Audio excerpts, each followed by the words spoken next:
Hello, this is Adam from Hoff Degree Nicholson. Just with a short talk about our turkeys, which are having their first day out on pasture day. It's a really small batch. It's kind of an experiment that we're doing to see what customers think and what they're interested in. Maybe some new offerings, but I wanted to talk about turkeys. So turkeys they're one of my favorite things that I do, because these guys, they're one of the few animals that you raise on the farm, kind of like pigs, the same way, that are actually happy to see you when you show up. Usually these guys are kind of in shock right now because this is their very first time ever touching grass. So they're straight out of the brooder, about 5 weeks old. And with turkeys, they have some different challenges and stuff like that with them. Like brooding's a little bit harder. They could arguably be less intelligent, but it's a bird. You just got to deal with it. And but I enjoy them. And we'll have them out here on pasture the rest of their life till we process them.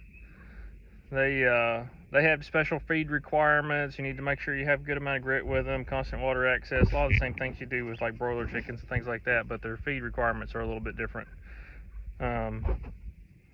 Another thing that they're really good at is foraging. They're probably some of the best foragers we have. I mean, our ducks do a good job too when we raise Pekin ducks for meat. They do a good job too, but turkeys are about like lawnmowers. They'll come through here and just mow this grass, which it's cut down a little bit shorter right now with a bush hog. That's just to keep it from being too tall, because I don't like it being too tall, because that gives a place for predators to go, and they know it. Get a little bit closer look so everybody can see the little turkeys. These are all hens. We do that just in case we want to have whole birds, because with hens you'll end up having a lot nicer whole birds. It'll look closer to what people are used to. And these are just broad-breasted whites, which is probably the most common, well, it certainly is the most common turkeys you're going to see. They're good fast growers. They have good breast meat, all the things people are used to and people want. But like I said, we'll have some few offerings coming earlier, way before Thanksgiving. But it's kind of an experiment to see what happens, and if everyone likes it, we'll have a lot more turkey. But another thing we'll talk about, like I hinted to it, talking about their nutrition. So if you're trying to raise turkeys yourself, you got to know their basic requirements are quite a bit different. What they need, like their protein levels when they first start out, and how long you need to run them through the brooder, and what kind of structure they need and stuff like that. Like I put mine out kind of, instead of a closed-in tractor, right now they have a hog net around them, just because they'll run right through that electric fence, and I don't really want them to do that. This is helping to train them to some extent and help keep them safe, especially while they're little.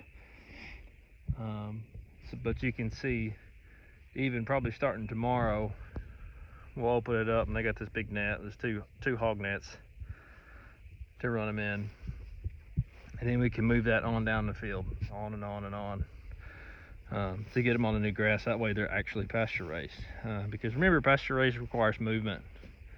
And we have this hot line going down the middle of the field. I mean, as far as you can see down there, past the layer chickens and stuff like that. Something else you run into besides just nutrients for turkeys is they can have diseases. And it's not usually a good idea to run them where chickens are, although we're pretty close to where we're at right now. They can develop things like blackhead. There's some things you can do for that to try to mitigate that risk and whatnot. Yeah, right now they don't know what's thinking of me, but they ain't got used to me. They don't know that's the food bringer guy. Him's not too bad. They'll figure it out. They'll enjoy this roost.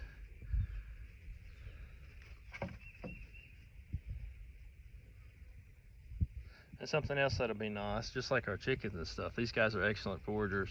They're probably better than chickens, really. So they'll go through and they'll get as much forage as they can. They eat a good amount of grass, and they can't necessarily use it, right, because they're monogastric, but they do a really good job of getting things that they can from the pasture.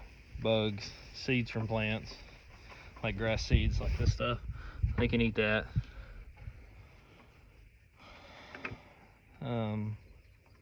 Another thing they can do is they eat ticks, which, good grief, it seems like we've got a bad problem with that of them This year, I heard a funny song earlier today calling them grass vampires, and that tickled me, so you're welcome for that. If you have any questions about our turkeys, turkey operations, anything you'd like to see, just let us know. Thank you very much for coming along with me.